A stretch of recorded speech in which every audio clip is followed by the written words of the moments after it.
Erinchoqligim tutib turgan bir paytda yana kamiga uyda go'sht qolmaganda atigi 20 minutda shu ajoyib taomni tayyorlayman deb o'ylamagandim. Rostdan ham zo'r chiqdi va albatta retsepti bilan sizlar bilan bo'lishmoqchiman. Demak, birinchi navbatda bizga yangi chiqqan kartoshka kerak bo'ladi. Kartoshkani yuvib, oddiy tuzli suvda taxminan 15-20 minut davomida qaynatib olamiz.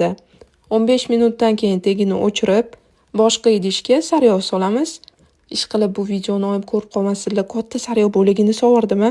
Xullas, sariyog'ni ustiga suvsiz kartoshkani solib, ikki tarafi qizargungacha yaxshilab qovuramiz.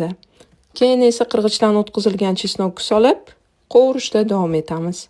Deyarli tayyor bo'lganda paprika solamiz. Paprika solsanglar rangi juda ham chiroyli chiqadi. Va eng oxirida ta'bga ko'ra ko'katlarni solib, dasturxonga tortsak bo'ladi. Ishoninglar, rostdan ham zo'r chiqadi. Ichlari shunaqangi yumshoq bo'lib pishadi, usti esa ko'richkali bo'ladi. Ko'richka o'z o'zbekchasiga nima bo'lardi? Mayli, xullas, sizlar ham albatta tayyorlab ko'ringlar. Hammaga yoqimli ishtaha!